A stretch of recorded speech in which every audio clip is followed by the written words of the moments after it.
The Art of War by Sun Tzu, translated by Lionel Giles. Part 1. Laying Plans. Sun Tzu said, "The art of war is of vital importance to the state. It is a matter of life and death, a road either to safety or to ruin. Hence it is a subject of inquiry which can on no account be neglected. The art of war, then, is governed by 5 constant factors, to be taken into account in one's deliberations when seeking to determine the conditions obtaining in the field. These are 1. The moral law, 2. Heaven, 3. Earth, 4. The commander, 5. Method and discipline. The moral law causes the people to be in complete accord with their ruler, so that they will follow him regardless of their lives, undismayed by any danger. Heaven signifies night and day, cold and heat, times and seasons. Earth comprises distances, great and small, danger and security, open ground and narrow passes, the chances of life and death. The commander stands for the virtues of wisdom, sincerity, benevolence, courage, and strictness. By method and discipline are to be understood the marshalling of the army in its proper subdivisions, the graduations of rank among the officers, the maintenance of roads by which supplies may reach the army, and the control of military expenditure. These 5 heads should be familiar to every general. He who knows them will be victorious. He who knows them not will fail. Therefore, in your deliberations, when seeking to determine the military conditions, let them be made the basis of a comparison in this wise. 1. Which of the 2 sovereigns is imbued with the moral law? 2. Which of the 2 generals has most ability? 3. With whom lie the advantages derived from heaven and earth? 4. On which side is discipline most rigorously enforced? 5. Which army is stronger? 6. On which side are officers and men more highly trained? 7. In which army is there the greater constancy both in reward and punishment? By means of these 7 considerations I can forecast victory or defeat. The general that hearkens to my counsel and acts upon it will conquer. Let such a one be retained in command. The general that hearkens not to my counsel nor acts upon it will suffer defeat. Let such a one be dismissed. While heeding the profit of my counsel, avail yourself also of any helpful circumstances over and beyond the ordinary rules. According as circumstances are favourable, one should modify one's plans. All warfare is based on deception. Hence, when able to attack, we must seem unable. When using our forces, we must seem inactive. When we are near, we must make the enemy believe we are far away. When far away, we must make him believe we are near. Hold out baits to entice the enemy, feign disorder, and crush him. If he is secure at all points, be prepared for him. If he is in superior strength, evade him. If your opponent is of choleric temper, seek to irritate him. Pretend to be weak, that he may grow arrogant. If he is taking his ease, give him no rest. If his forces are united, separate them. Attack him where he is unprepared. Appear where you are not expected. These military devices, leading to victory, must not be divulged beforehand.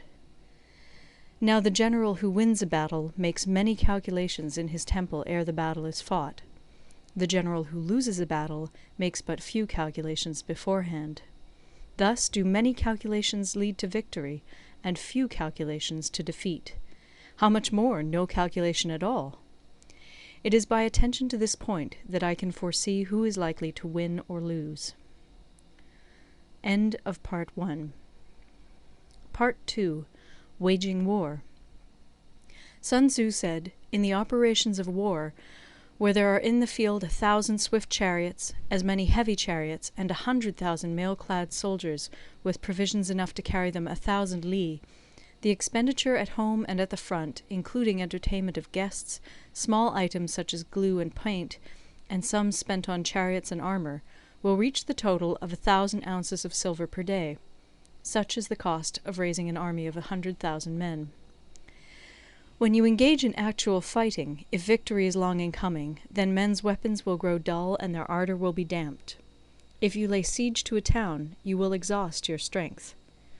Again, if the campaign is protracted, the resources of the state will not be equal to the strain. Now, when your weapons are dulled, your ardour damped, your strength exhausted, and your treasure spent, other chieftains will spring up to take advantage of your extremity. Then no man, however wise, will be able to avert the consequences that must ensue. Thus, though we have heard of stupid haste in war, cleverness has never been seen associated with long delays. There is no instance of a country having benefited from prolonged warfare.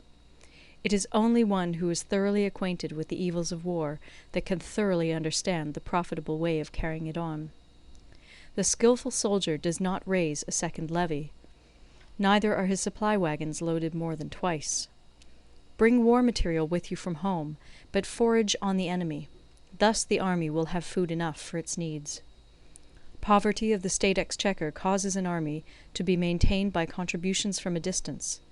Contributing to maintain an army at a distance causes the people to be impoverished.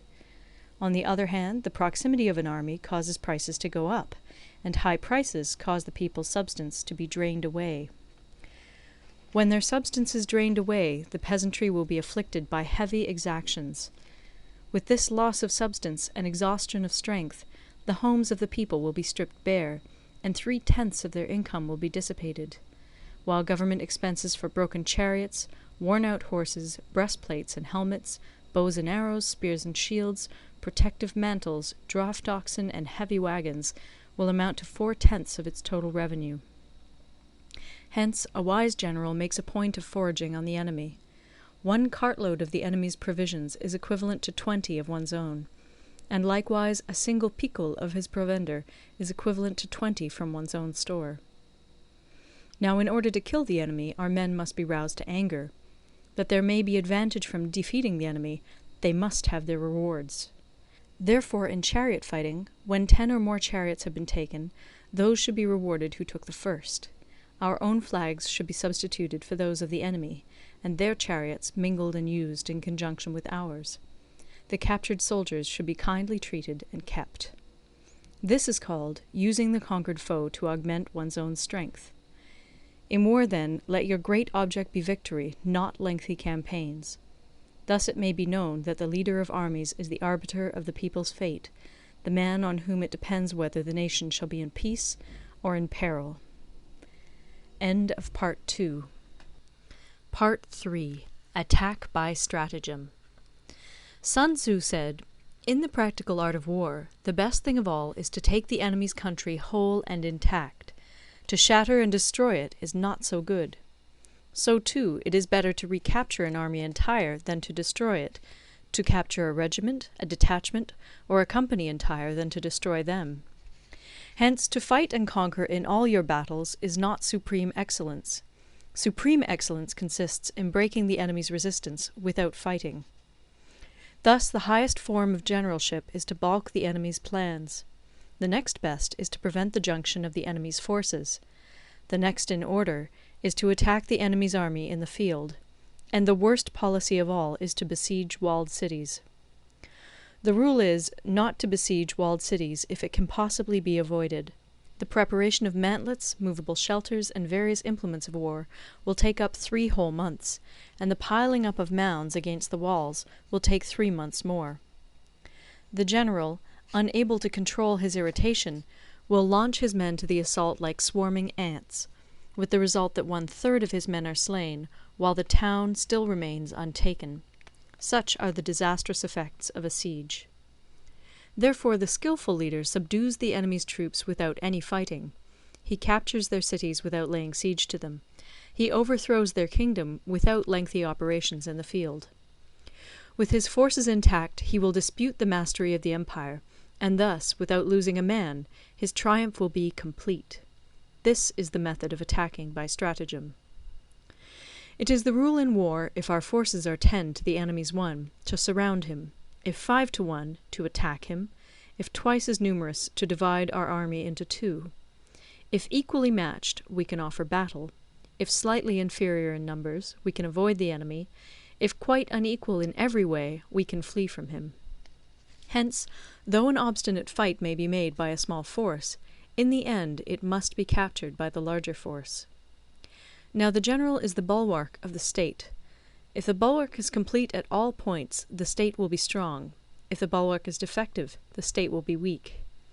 There are 3 ways in which a ruler can bring misfortune upon his army. 1. By commanding the army to advance or to retreat, being ignorant of the fact that it cannot obey. This is called hobbling the army.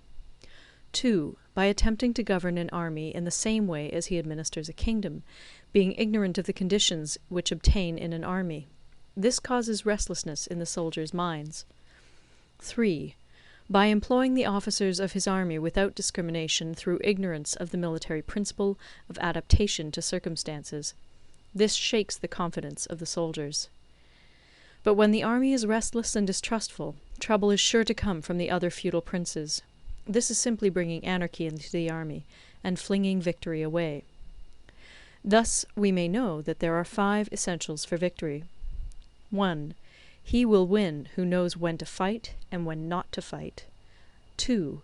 He will win who knows how to handle both superior and inferior forces. 3. He will win whose army is animated by the same spirit throughout all its ranks.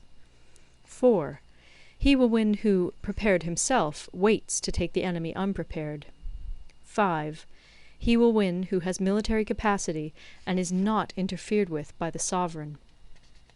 Hence the saying, if you know the enemy and know yourself, you need not fear the result of 100 battles. If you know yourself, but not the enemy, for every victory gained you will also suffer a defeat. If you know neither the enemy nor yourself, you will succumb in every battle. End of Part 3. Part 4.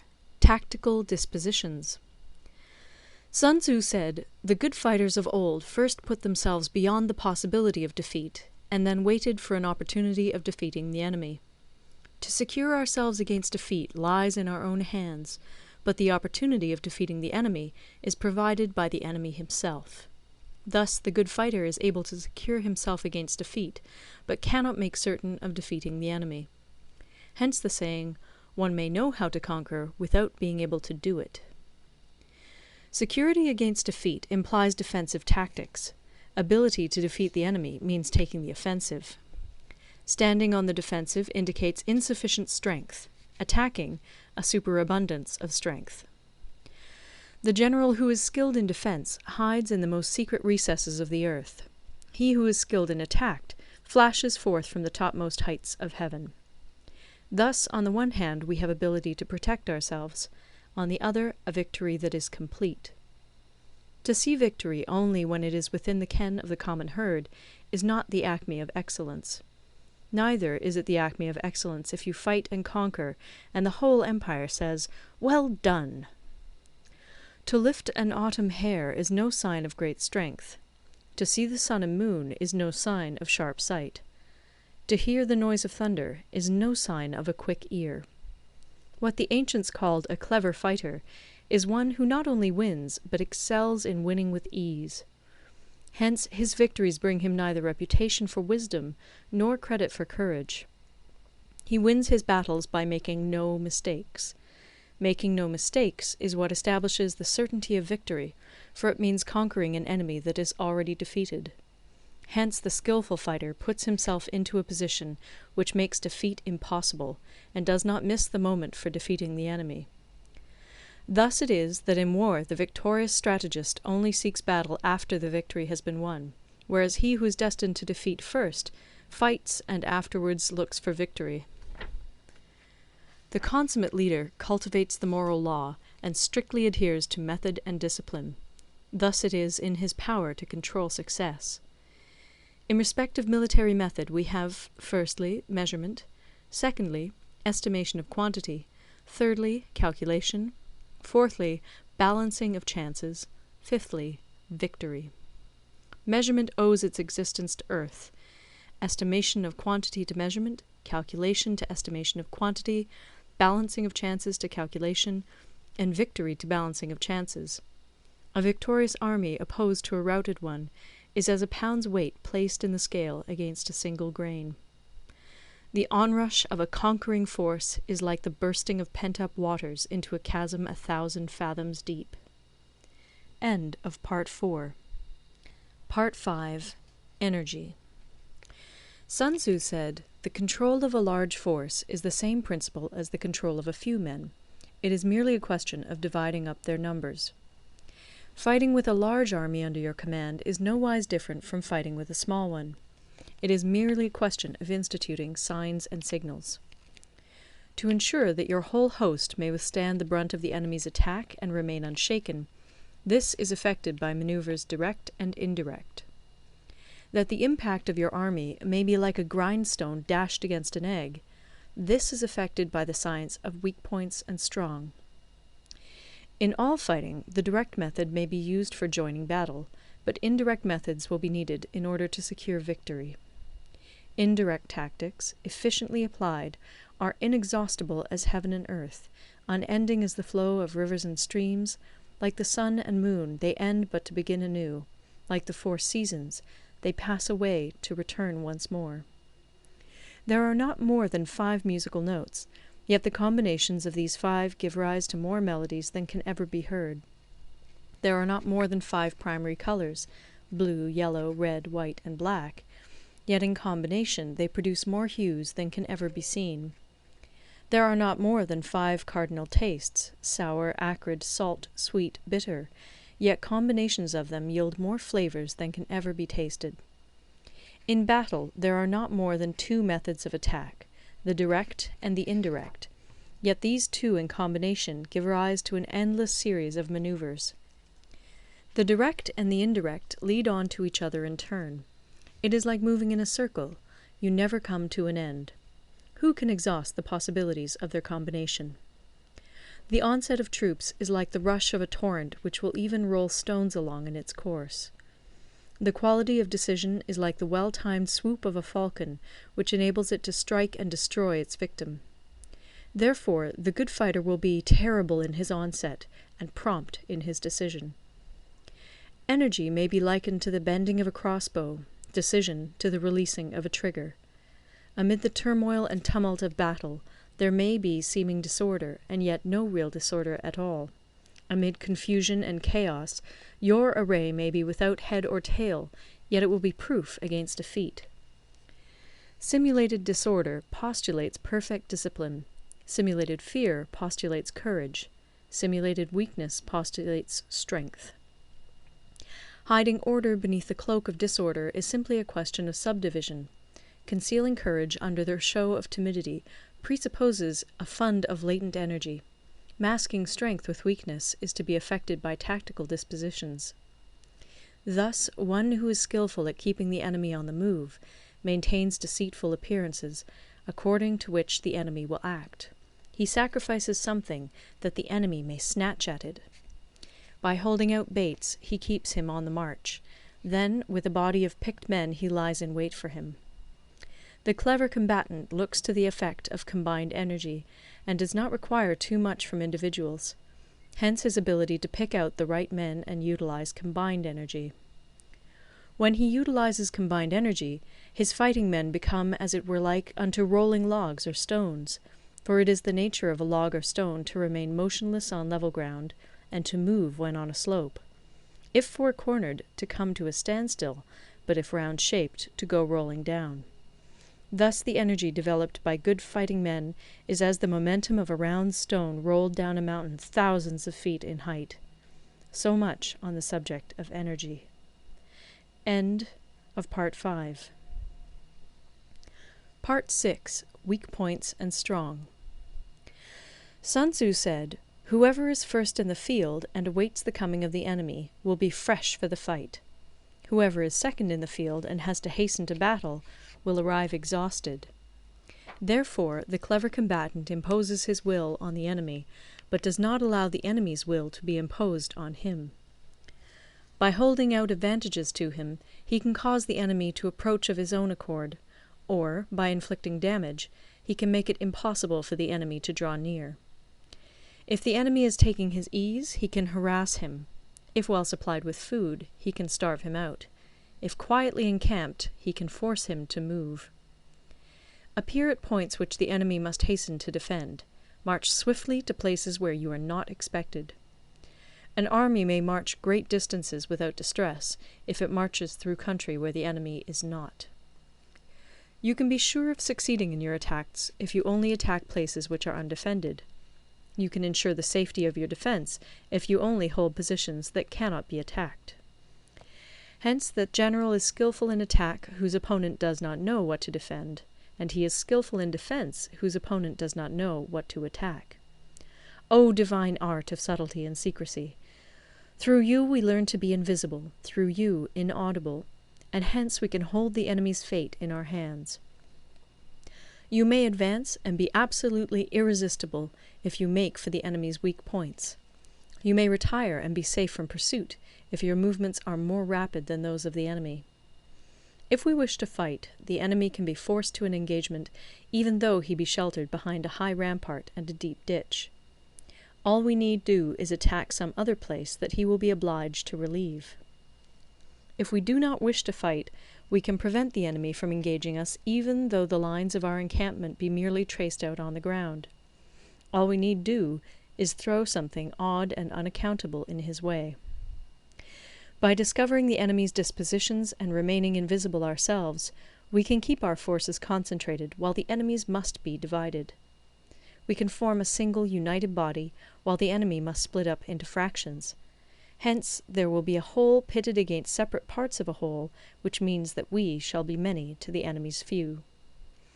And if we are able thus to attack an inferior force with a superior one, our opponents will be in dire straits. The spot where we intend to fight must not be made known, for then the enemy will have to prepare against a possible attack at several different points. And his forces being thus distributed in many directions, the numbers we shall have to face at any given point will be proportionately few. For should the enemy strengthen his van, he will weaken his rear. Should he strengthen his rear, he will weaken his van. Should he strengthen his left, he will weaken his right. Should he strengthen his right, he will weaken his left. If he sends reinforcements everywhere, he will everywhere be weak. Numerical weakness comes from having to prepare against possible attacks. Numerical strength from compelling our adversary to make these preparations against us. Knowing the place and the time of the coming battle, we may concentrate from the greatest distances in order to fight. But if neither time nor place be known, then the left wing will be impotent to succour the right equally impotent to succour the left, the van unable to relieve the rear, or the rear to support the van. How much more so if the furthest proportions of the army are anything under 100 li apart, and even the nearest are separated by several li.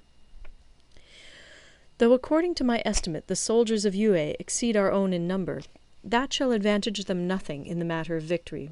I say then that victory can be achieved.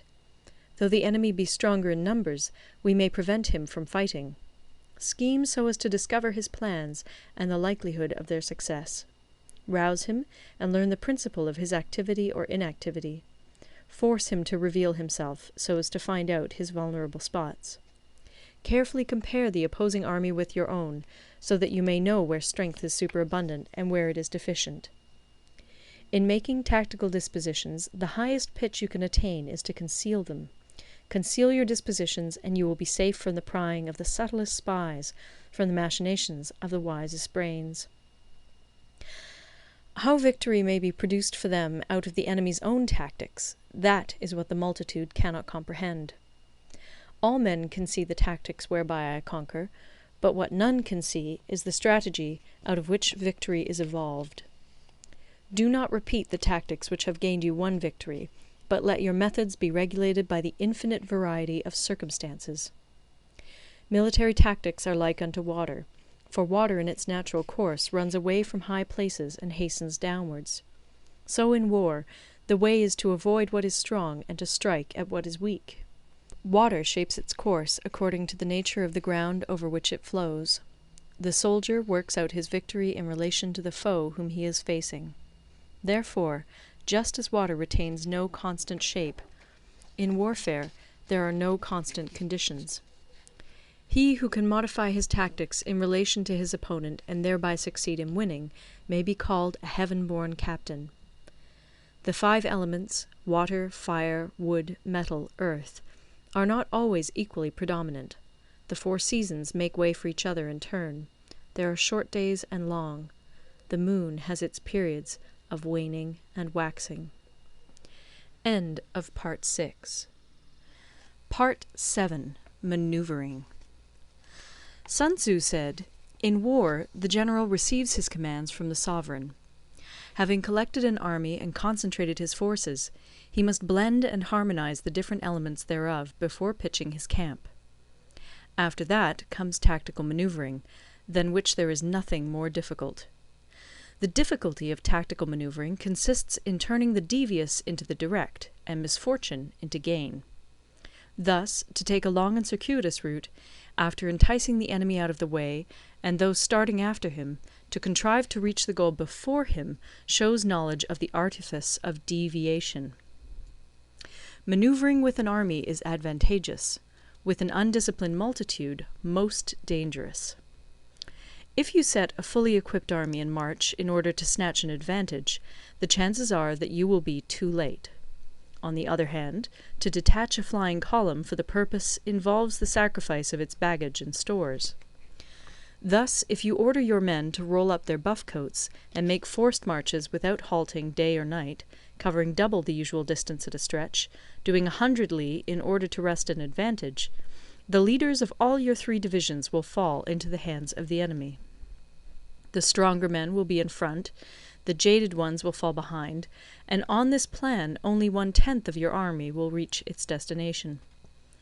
If you march 50 li in order to outmaneuver the enemy, you will lose the leader of your first division, and only half your force will reach the goal. If you march 30 li with the same object, 2/3 of your army will arrive. We may take it then that an army without its baggage train is lost; without provisions it is lost; without bases of supply it is lost. We cannot enter into alliances until we are acquainted with the designs of our neighbours.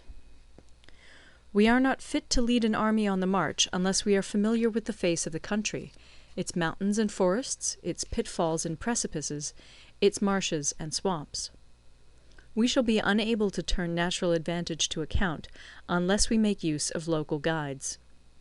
In war, practice dissimulation and you will succeed. Whether to concentrate or to divide your troops must be decided by circumstances. Let your rapidity be that of the wind, your compactness that of the forest. In raiding and plundering be like fire, in immovability like a mountain. Let your plans be dark, and impenetrable as night, and when you move, fall like a thunderbolt. When you plunder a countryside, let the spoil be divided amongst your men. When you capture new territory, cut it up into allotments for the benefit of the soldiery. Ponder and deliberate before you make a move. He will conquer who has learnt the artifice of deviation. Such is the art of manoeuvring. The Book of Army Management says, "On the field of battle the spoken word does not carry far enough. Hence the institution of gongs and drums. Nor can ordinary objects be seen clearly enough. Hence the institution of banners and flags. Gongs and drums, banners and flags, are means whereby the ears and eyes of the host may be focused on one particular point. The host thus forming a single united body, it is impossible either for the brave to advance alone, or for the cowardly to retreat alone. This is the art of handling large masses of men. In night fighting, then, make much use of signal flyers and drums, and in fighting by day, of flags and banners, as a means of influencing the ears and eyes of your army. A whole army may be robbed of its spirit. A commander-in-chief may be robbed of his presence of mind. Now, a soldier's spirit is keenest in the morning, by noonday it has begun to flag, and in the evening his mind is bent only on returning to camp. A clever general, therefore, avoids an army when its spirit is keen, but attacks it when it is sluggish and inclined to return. This is the art of studying moods. Disciplined and calm, to await the appearance of disorder and hubbub amongst the enemy. This is the art of retaining self-possession. to be near the goal while the enemy is still far from it, to wait at ease while the enemy is toiling and struggling, to be well fed while the enemy is famished. This is the art of husbanding one's strength. To refrain from intercepting an enemy whose banners are in perfect order, to refrain from attacking an army drawn up in calm and confident array, this is the art of studying circumstances. It is a military axiom not to advance uphill against the enemy, nor to oppose him when he comes downhill. Do not pursue an enemy who simulates flight. Do not attack soldiers whose temper is keen. Do not swallow bait offered by the enemy. Do not interfere with an army that is returning home. When you surround an army, leave an outlet free. Do not press a desperate foe too hard. Such is the art of warfare. End of Part 7. Part 8. Variation in Tactics. Sun Tzu said, "In war, the general receives his commands from the sovereign, collects his army, and concentrates his forces. When in difficult country, do not encamp. In country where highroads intersect, join hands with your allies. Do not linger in dangerously isolated positions. In hemmed-in situations, you must resort to stratagem.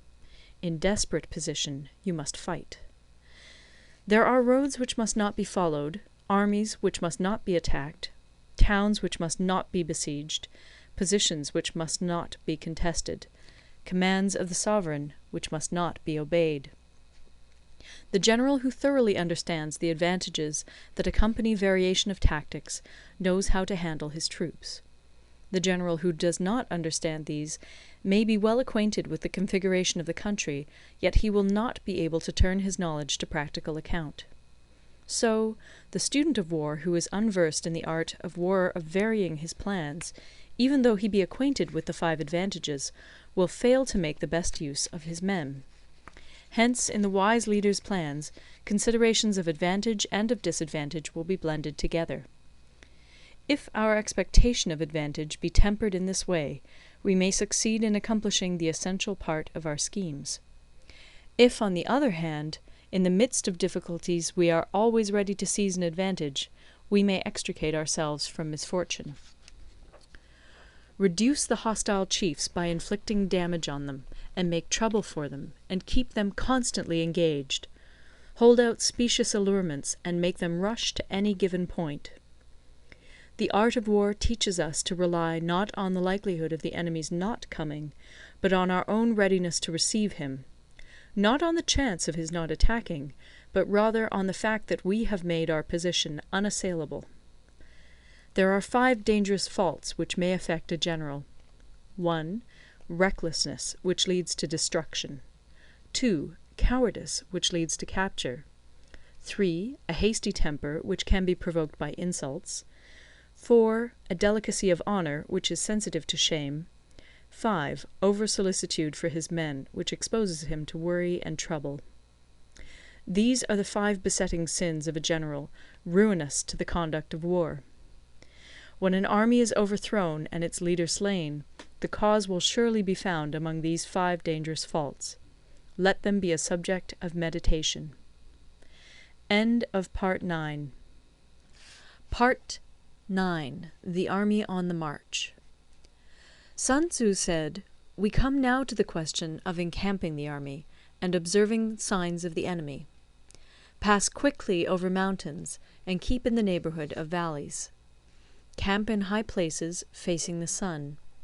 Do not climb heights in order to fight." So much for mountain warfare. After crossing a river, you should get far away from it. When an invading force crosses a river in its onward march, do not advance to meet it in midstream. It will be best to let half the army get across, and then deliver your attack. If you are anxious to fight, you should not go to meet the invader near a river which he has to cross. Moor your craft higher up than the enemy, and facing the sun. Do not move upstream to meet the enemy. So much for river warfare. In crossing salt marshes, your sole concern should be to get over them quickly, without any delay. If forced to fight in a salt marsh, You should have water and grass near you, and get your back to a clump of trees. So much for operations in salt marshes.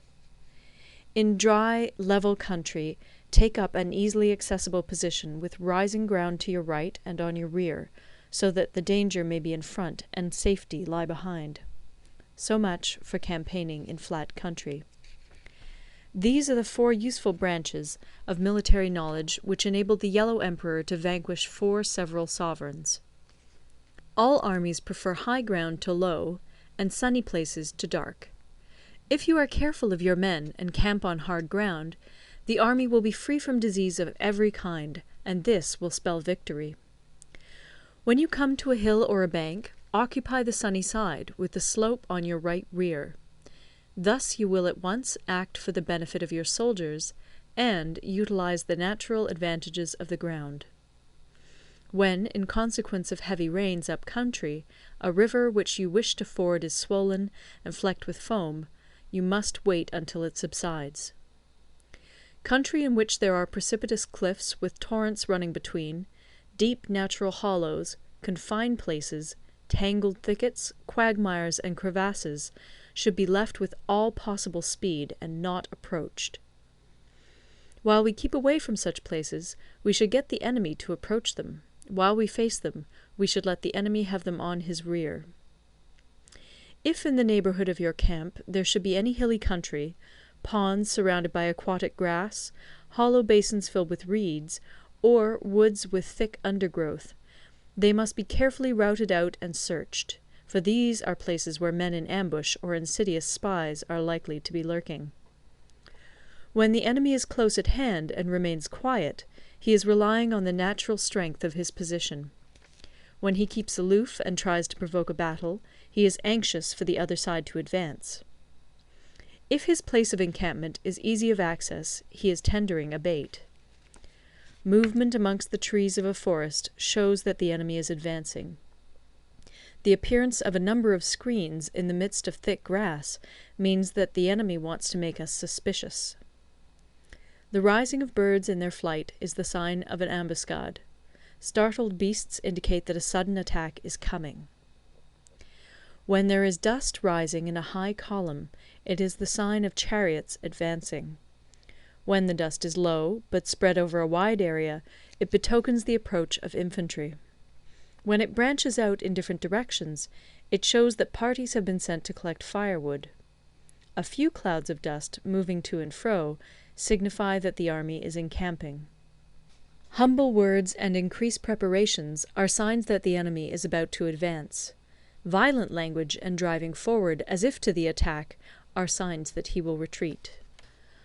When the light chariots come out first and take up a position on the wings, it is a sign that the enemy is forming for battle. Peace proposals unaccompanied by a sworn covenant indicate a plot. When there is much running about, and the soldiers fall into rank, it means that the critical moment has come. When some are seen advancing and some retreating, it is a lure. When the soldiers stand leaning on their spears, they are faint from want of food. If those who are sent to draw water begin by drinking themselves, the army is suffering from thirst. If the enemy sees an advantage to be gained and makes no effort to secure it, the soldiers are exhausted. If birds gather on any spot, it is unoccupied. Clamour by night betokens nervousness. If there is a disturbance in the camp, the general's authority is weak. If the banners and flags are shifted about, sedition is afoot. If the officers are angry, it means that the men are weary. When an army feeds its horses with grain and kills its cattle for food, and when the men do not hang their cooking pots over the campfires, showing that they will not return to their tents, you may know that they are determined to fight to the death. The sight of men whispering together in small knots, or speaking in subdued tones, points to disaffection amongst the rank and file. Too frequent rewards signify that the enemy is at the end of his resources. Too many punishments betray a condition of dire distress. To begin by bluster, but afterwards to take fright at the enemy's numbers, shows a supreme lack of intelligence. When envoys are sent with compliments in their mouths, it is a sign that the enemy wishes for a truce. If the enemy's troops march up angrily and remain facing ours for a long time without either joining battle or taking themselves off again, the situation is one that demands great vigilance and circumspection. If our troops are no more in number than the enemy, that is amply sufficient. It only means that no direct attack can be made. What we can do is simply to concentrate all our available strength, keep a close watch on the enemy, and obtain reinforcements. He who exercises no forethought, but makes light of his opponents, is sure to be captured by them. If soldiers are punished before they have grown attached to you, they will not prove submissive. And, unless submissive, they will be practically useless. If, when the soldiers have become attached to you, punishments are not enforced, they will still be useless. Therefore, soldiers must be treated in the first instance with humanity, but kept under control by means of iron discipline. This is a certain road to victory. If in training soldiers commands are habitually enforced, the army will be well disciplined. If not, its discipline will be bad.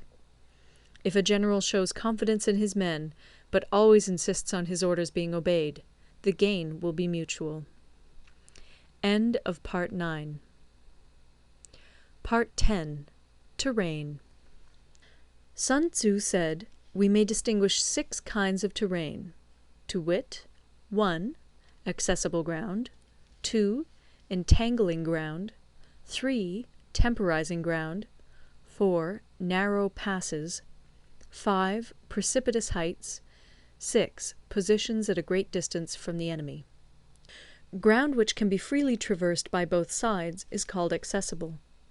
With regard to ground of this nature, be before the enemy in occupying the raised and sunny spots, and carefully guard your line of supplies. Then you will be able to fight with advantage. Ground which can be abandoned but is hard to reoccupy is called entangling. From a position of this sort, if the enemy is unprepared, you may sally forth and defeat him. But if the enemy is prepared for your coming, and you fail to defeat him, then, return being impossible, disaster will ensue. When the position is such that neither side will gain by making the first move, it is called temporizing ground. In a position of this sort, even though the enemy should offer us an attractive bait, it will be advisable not to stir forth, but rather to retreat, thus enticing the enemy in his turn. Then, when part of his army has come out, we may deliver our attack with advantage. With regard to narrow passes, if you can occupy them first, let them be strongly garrisoned and await the advent of the enemy. Should the army forestall you in occupying a pass, do not go after him if the pass is fully garrisoned, but only if it is weakly garrisoned. With regard to precipitous heights, if you are beforehand with your adversary, you should occupy the raised and sunny spots, and there wait for him to come up. If the enemy has occupied them before you, do not follow him, but retreat, and try to entice him away. If you are situated at a great distance from the enemy, and the strength of the two armies is equal, it is not easy to provoke a battle, and fighting will be to your disadvantage. These 6 are the principles connected with earth. The general who's attained a responsible post must be careful to study them. Now, an army is exposed to 6 several calamities, not arising from natural causes, but from faults for which the general is responsible. These are 1. Flight, 2. Insubordination, 3. Collapse, 4. Ruin, 5. Disorganization, 6. Rout. Other conditions being equal, if one force is hurled against another 10 times its size, the result will be the flight of the former. When the common soldiers are too strong and their officers too weak, the result is insubordination. When the officers are too strong and the common soldiers too weak, the result is collapse. When the higher officers are angry and insubordinate, and on meeting the enemy give battle on their own account from a feeling of resentment, before the commander-in-chief can tell whether or not he is in a position to fight, the result is ruin. When the general is weak and without authority, when his orders are not clear and distinct, when there are no fixed duties assigned to officers and men, and the ranks are formed in a slovenly, haphazard manner, the result is utter disorganization. When a general, unable to estimate the enemy's strength, allows an inferior force to engage a larger one, or hurls a weak detachment against a powerful one, and neglects to place picked soldiers in the front rank, the result must be rout. These are 6 ways of courting defeat, which must be carefully noted by the general who has attained a responsible post. The natural formation of the country is the soldier's best ally, but a power of estimating the adversary, of controlling the forces of victory, and of shrewdly calculating difficulties, dangers, and distances, constitutes the test of a great general. He who knows these things, and in fighting puts his knowledge into practice, will win his battles. He who knows them not, nor practices them, will surely be defeated. If fighting is sure to result in victory, then you must fight, even though the ruler forbid it. If fighting will not result in victory, then you must not fight even at the ruler's bidding. The general who advances without coveting fame, and retreats without fearing disgrace, whose only thought is to protect his country and do good service for his sovereign, is the jewel of the kingdom. Regard your soldiers as your children, and they will follow you into the deepest valleys. Look upon them as your own beloved sons, and they will stand by you even unto death. If, however, you are indulgent, but unable to make your authority felt, kind-hearted, but unable to enforce your commands, and incapable, moreover, of quelling disorder, then your soldiers must be likened to spoilt children. They are useless for any practical purpose. If we know that our own men are in a condition to attack, but are unaware that the enemy is not open to attack, we have gone only half-way towards victory. If we know that the enemy is open to attack, but are unaware that our own men are not in a condition to attack, we have gone only half-way towards victory. If we know that the enemy is open to attack, and also know that our men are in a condition to attack, but are unaware that the nature of the ground makes fighting impracticable, we have still only gone half-way towards victory. Hence the experienced soldier, once in motion, is never bewildered. Once he has broken camp, he is never at a loss. Hence the saying, "If you know the enemy and know yourself, your victory will not stand in doubt. If you know heaven and know earth, you may make your victory complete." End of Part 10. Part 11. The 9 Situations. Sun Tzu said, "The art of war recognizes 9 varieties of ground. 1. Dispersive ground. 2. Facile ground. 3. Contentious ground. 4. Open ground. 5. Ground of intersecting highways. 6. Serious ground. 7. Difficult ground. 8. Hemmed-in ground. 9. Desperate ground. When a chieftain is fighting in his own territory, it is dispersive ground. When he has penetrated into hostile territory, but to no great distance, it is facile ground. Ground the possession of which imports great advantage to either side is contentious ground. Ground on which each side has liberty of movement is open ground. Ground which forms the key to 3 contiguous states, so that he who occupies it first has most of the empire at his command, is a ground of intersecting highways. When an army has penetrated into the heart of a hostile country, leaving a number of fortified cities in its rear, it is serious ground. Mountain forests, rugged steeps, marshes, and fens, all country that is hard to traverse, this is difficult ground. Ground which is reached through narrow gorges, and from which we can only retire by tortuous paths, so that a small number of the enemy would suffice to crush a large body of our men, this is hemmed-in ground. Ground on which we can only be saved from destruction by fighting without delay is desperate ground. On dispersive ground, therefore, fight not. On facile ground, halt not. On contentious ground, attack not. On open ground, do not try to block the enemy's way. On the ground of intersecting highways, join hands with your allies. On serious ground, gather in plunder. In difficult ground, keep steadily on the march. On hemmed-in ground, resort to stratagem.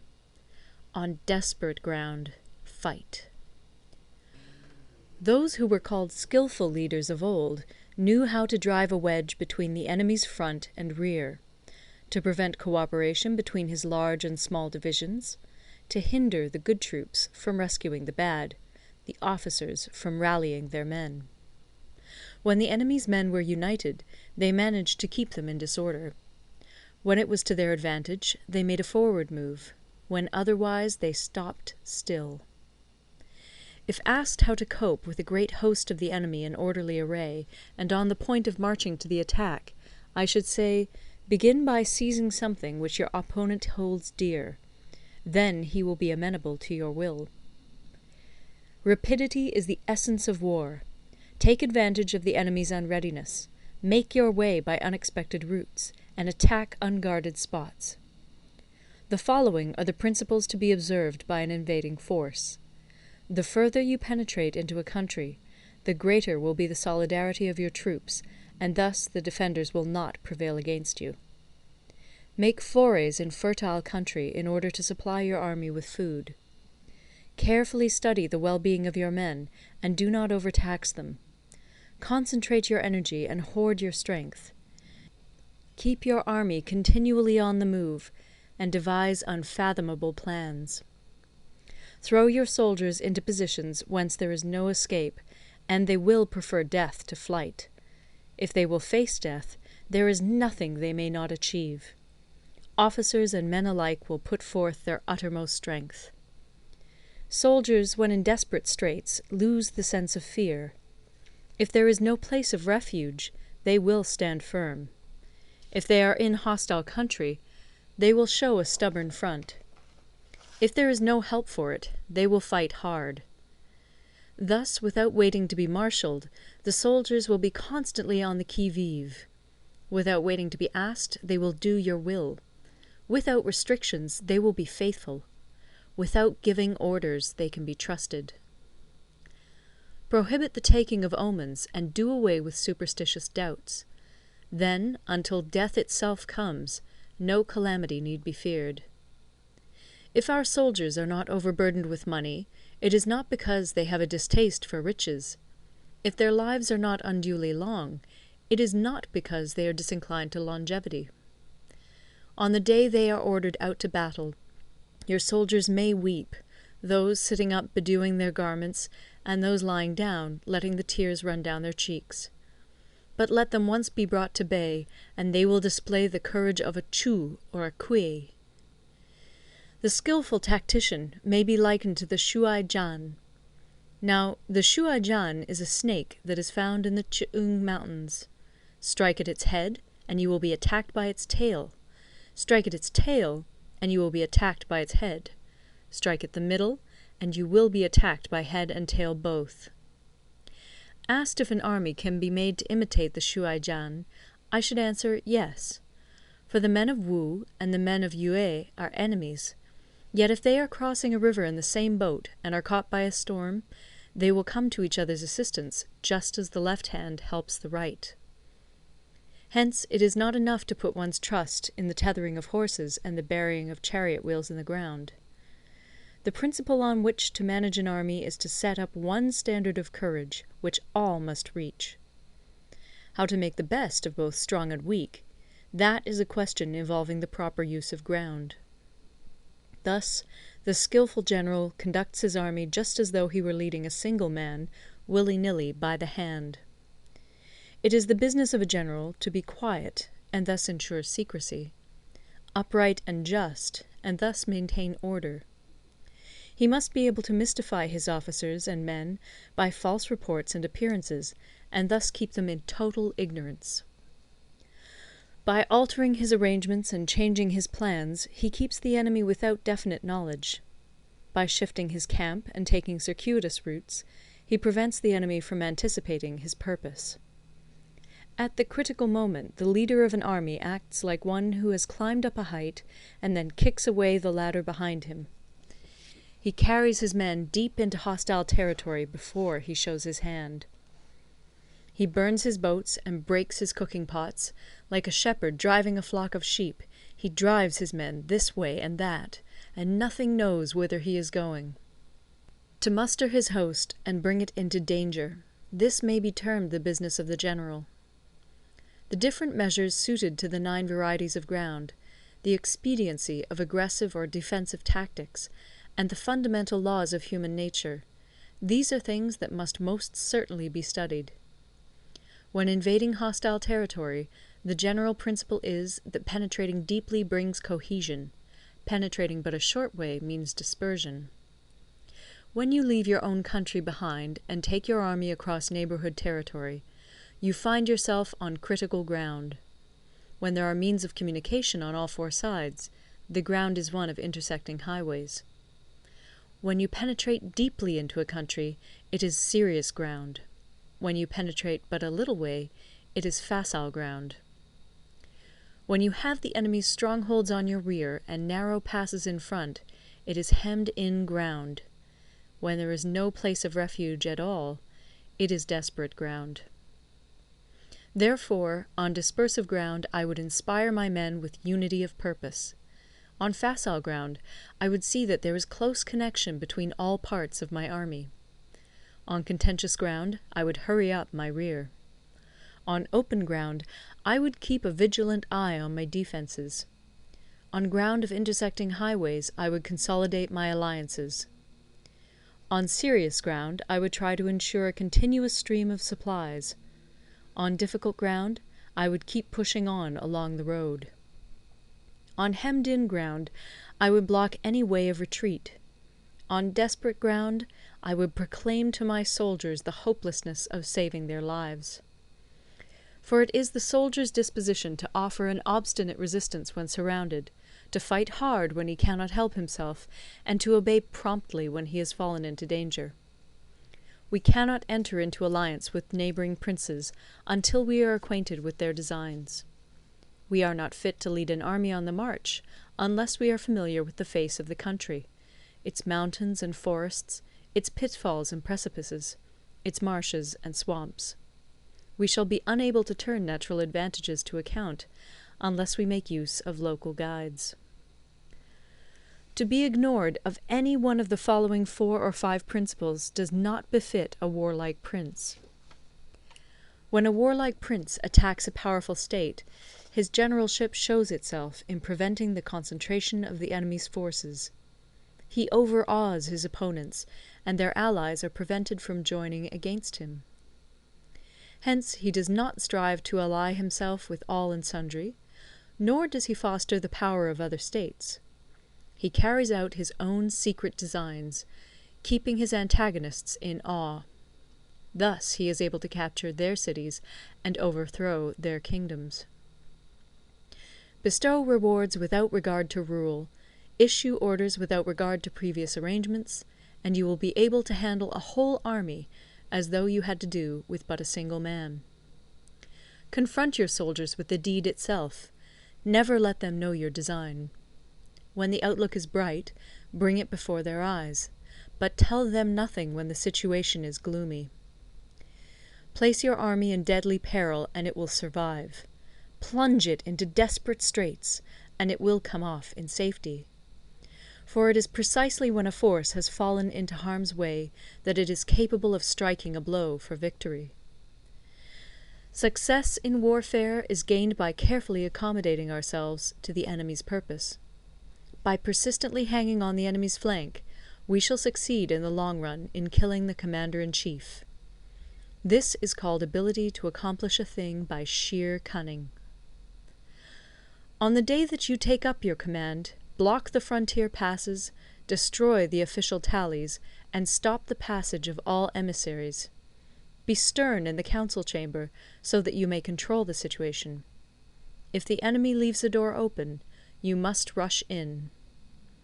Forestall your opponent by seizing what he holds dear, and subtly contrive to time his arrival on the ground. Walk in the path defined by rule, and accommodate yourself to the enemy until you can fight a decisive battle. At first, then, exhibit the coyness of a maiden, until the enemy gives you an opening. Afterwards emulate the rapidity of a running hare, and it will be too late for the enemy to oppose you. End of Part 11. Part 12. The Attack by Fire. Sun Tzu said, "There are 5 ways of attacking with fire. The first is to burn soldiers in their camp. The second is to burn stores. The third is to burn baggage trains. The fourth is to burn arsenals and magazines.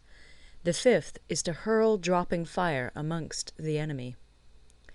In order to carry out an attack, we must have means available. The material for raising fire should always be kept in readiness. There is a proper season for making attacks with fire, and special days for starting a conflagration. The proper season is when the weather is very dry.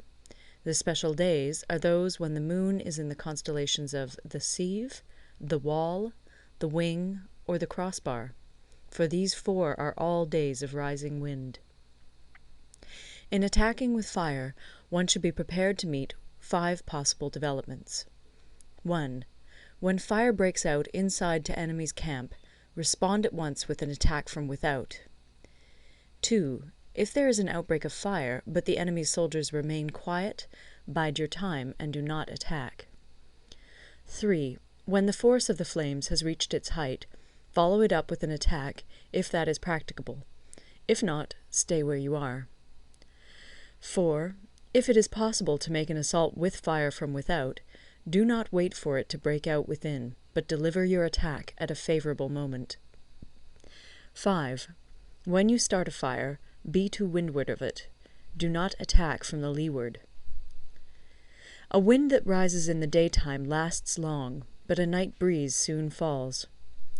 In every army, the 5 developments connected with fire must be known, the movements of the stars calculated, and a watch kept for the proper days.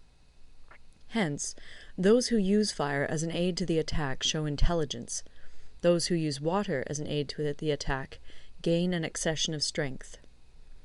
By means of water, an enemy may be intercepted, but not robbed of all his belongings.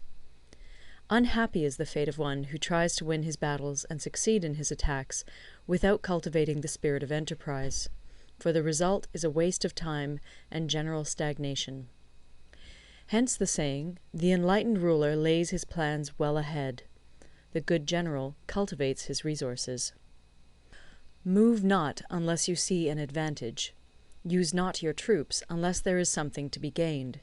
Fight not unless the position is critical. No ruler should put troops into the field merely to gratify his own spleen. No general should fight a battle simply out of pique. If it is to your advantage, make a forward move. If not, stay where you are. Anger may in time change to gladness. Vexation may be succeeded by content. But a kingdom that has once been destroyed can never come again into being, nor can the dead ever be brought back to life. Hence the enlightened ruler is heedful, and the good general full of caution. This is the way to keep a country at peace and an army intact. End of Part 12. Part 13. The Use of Spies. Sun Tzu said, "Raising a host of 100,000 men and marching them great distances entails heavy loss on the people and a drain on the resources of the state. The daily expenditure will amount to 1,000 ounces of silver. There will be commotion at home and abroad, and men will drop down exhausted on the highways. As many as 700,000 families will be impeded in their labour. Hostile armies may feast each other for years, striving for the victory which is decided in a single day. This being so, to remain in ignorance of the enemy's condition simply because one grudges the outlay of 100 ounces of silver in honours and emoluments is the height of inhumanity.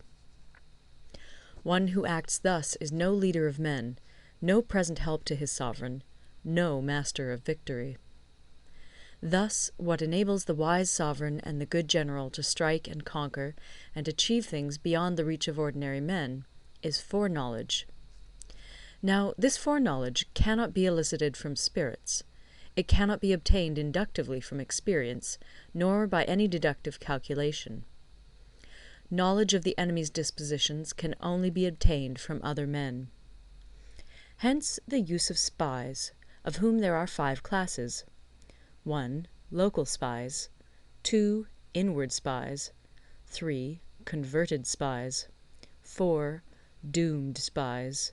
5. Surviving spies. When these 5 kinds of spy are all at work, none can discover the secret system. This is called divine manipulation of the threads. It is the sovereign's most precious faculty. Having local spies means employing the services of the inhabitants of a district. Having inward spies, making use of officials of the enemy. Having converted spies, getting hold of the enemy's spies and using them for our own purposes. Having doomed spies, doing certain things openly for purposes of deception, and allowing our spies to know of them and report them to the enemy. Surviving spies, finally, are those who bring back news from the enemy's camp. Hence it is that none in the whole army are more intimate relations to be maintained than with spies. None should be more liberally rewarded. In no other business should greater secrecy be preserved. Spies cannot be usefully employed without a certain intuitive sagacity. They cannot be properly managed without benevolence and straightforwardness. Without subtle ingenuity of mind, one cannot make certain of the truth of their reports. Be subtle, and use your spies for every kind of business. If a secret piece of news is divulged by a spy before the time is ripe, he must be put to death together with the man to whom the secret was told. Whether the object be to crush an army, to storm a city, or to assassinate an individual, it is always necessary to begin by finding out the names of the attendants, the aides-de-camp, and doorkeepers and sentries of the general in command. Our spies must be commissioned to ascertain these. The enemy's spies, who have come to spy on us, must be sought out, tempted with bribes, led away, and comfortably housed. Thus they will become converted spies and available for our service. It is through the information brought by the converted spy that we are able to acquire and employ local and inward spies. It is owing to this information again that we can cause the doomed spy to carry false tidings to the enemy. Lastly, it is by this information that the surviving spy can be used on appointed occasions. The end and aim of spying in all its 5 varieties is knowledge of the enemy, and this knowledge can only be derived in the first instance from the converted spy. Hence it is essential that the converted spy be treated with the utmost liberality. Of old, the rise of the Yin dynasty was due to Yi Qi, who had served under the Xia.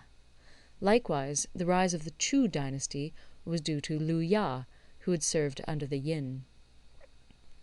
Hence it is only the enlightened ruler and the wise general who will use the highest intelligence of the army for purposes of spying, and thereby they achieve great results. Spies are a most important element in water, because on them depends an army's ability to move. End of the Art of War.